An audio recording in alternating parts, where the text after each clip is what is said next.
I quit my soul-sucking 9-to-5 job during the pandemic to become a full-time content creator and small business owner who runs a clothing brand from my apartment. Here are 5 tips I wish I had known when I first started. And if you're new here, hi, we're the Overthinker apparel team. We often share the good, the bad, and the ugly of what goes on behind the scenes, along with tips and tricks for running our small business from home. We've previously made videos about our startup story and how we began with no background or experience in selling and manufacturing clothes. We've also shared the books and podcasts that kept us going when we felt lost and unmotivated. Additionally, we've reviewed some frequently used supplies we purchased for our small business, revealing whether we think they're worth the investment. They're all linked in the description if you're interested in checking them out. But today we're sharing 5 tips we wish someone had told us when we first started, because man, it was so hard and confusing. If you're planning on starting a small business or have just started one, make sure to save this video for later so you can return to it whenever you need some guidance or answers. A big shout out to .store domain for sponsoring today's video.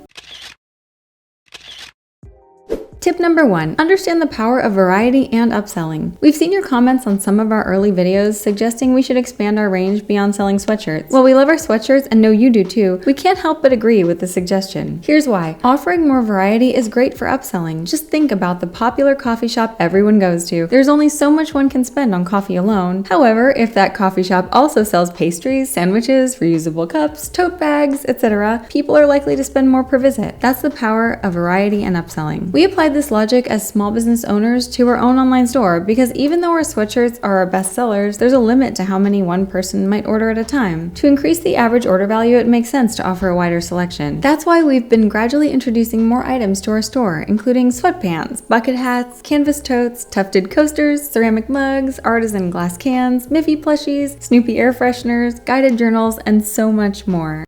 Tip number 2, provide various price points for a broader audience. We understand that everyone has different budgets at different times in their lives. Sometimes we might have a bit more to spend on guilt-free purchases, and at other times our budget might be a bit tighter. That's perfectly okay. It's a common experience for all of us. At Overthinker Apparel, we believe that everyone deserves something comforting and uplifting, regardless of their budget. That's why we offer both a wide selection and a wide price range. For instance, if you're interested in crew neck sweatshirts from us, you can find one for $65 or choose another for $40. The most expensive item in our online store currently goes for $85, but we also offer many cool knickknacks for under $15 that are perfect for a dopamine boost and make excellent gifts.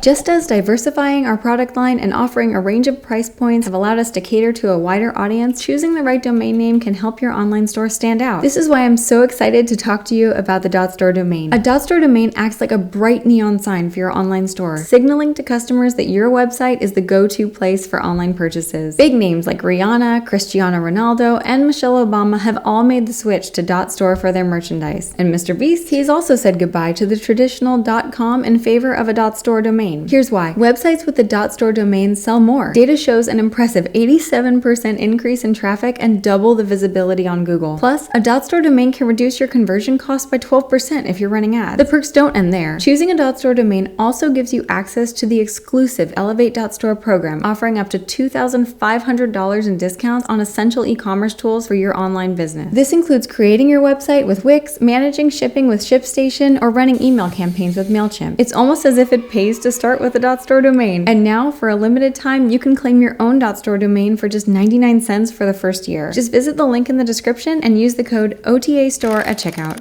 Tip number 3, know your limit and outsmart yourself. You know what the worst thing a small business owner can do? Nothing at all. Being self-employed like me means I really need to be on top of my game with self-discipline and managing my time well. But what happens when focusing feels like the hardest thing in the world? It's tough knowing exactly what I need to do, but my attention just keeps hopping around to everything but that. I often think, if I could only focus longer, get more things done, and stay consistent, my business would be unstoppable. Yep, it's clear I need to outsmart myself.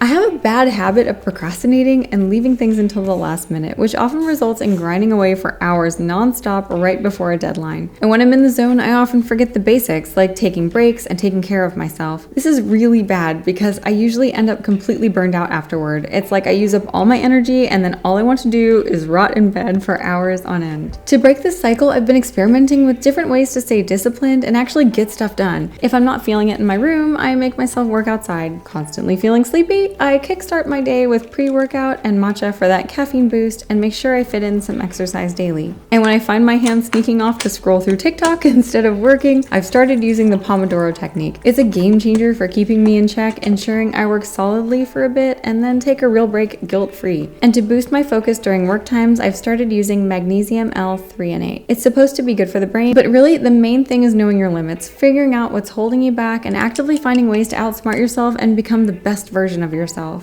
Tip number 4, don't put all your eggs in one basket. For the longest time, my strategy was solely focused on ramping up sales. I mean, running a business is all about that, right? My mindset was completely fixated on the idea that to keep this small business alive and thriving, all I needed to do was sell, sell, sell. Especially when my small business went viral and sales were soaring, I thought, yep, this is the way to do it. Just focus on selling non-stop. I didn't really consider other income avenues. Our product videos were doing great, so why fix what isn't broken? That mindset was a bit short-sighted though, because surprise, surprise, the digital world is always changing. Putting all our hopes into the algorithm for consistent income is quite the gamble. The moment it stops favoring our content, we find ourselves in hot water. Thankfully, talking about money is becoming more normalized. It's been amazing to see many independent and strong women across various fields getting real and being open about their finances, sharing not just how much they make, but also how they make it. This transparency has been eye-opening and inspiring. It was a wake-up call for me, realizing there's a whole other world of income opportunities beyond just praying to the algorithm god. Take passive income, for instance. YouTube AdSense and the TikTok Creativity Program Beta are hot topics among creators. Our TikTok business account isn't eligible for the beta program, but thanks to your amazing support, we've made it into the YouTube AdSense world. This has been a game changer, allowing us to continue sharing our passion and our small business journey with you. Then there's affiliate programs that have been working very well for some creators. It's not our main focus, but every little bit counts. However, the real eye-opener has been brand sponsorships. Scrolling through TikTok, I've seen creators of all sizes talk about the hefty paychecks they receive from brand deals. It showed us the world is big, filled with so much potential and opportunity, and we just need to figure out how to be a part of it. I'm grateful to say we're now part of that world, with our most pinch me moment being snagging a 5-figure sponsorship for a single video. So what's the moral of the story? Don't put all your eggs in one basket. Don't rely on just one way to make your money. We branched out from just one income stream, selling sweatshirts, to multiple streams, including YouTube AdSense, affiliate programs, and brand sponsorships. This diversification has been a lifesaver, especially during those inevitable slow seasons. It has made getting through those tough months much easier and allowed us to grow in a more sustainable manner. Tip number 5, don't blame everything on the algorithm. We've all been there, right? Blaming the algorithm when our heartfelt videos don't gain much attention. It really used to hit me hard when my efforts seemed to vanish into thin air, especially during quieter months. This not only took a toll on my mental health, but also fed into my imposter syndrome, making me wonder if I was cut out for this at all. But I've come to realize blaming the algorithm doesn't solve anything. I remember that saying, if it's out of your hands, it deserves freedom from your mind too. So I changed my approach. Instead of fixating on the unpredictable, I began focusing on what I wanted my audience to feel. Is the video meant to educate, entertain, or inspire? Sure, I can't control the number of views or likes, but I can control the content I produce and the emotions it triggers. This shift has reignited my passion for content creation. Instead of measuring my self-worth by video stats, I now see each video's performance as feedback. Okay, this didn't hit the mark. How can I make it more engaging next time? This mindset helps me not to be too hard on myself, and instead I focus on improving and experimenting. We hope you enjoyed today's video. Let us know if any of today's tips surprised you and which ones you plan to implement in your own small business journey. And as always, be brave, be imperfect, be you. A huge thanks again to .store Domain for sponsoring this video.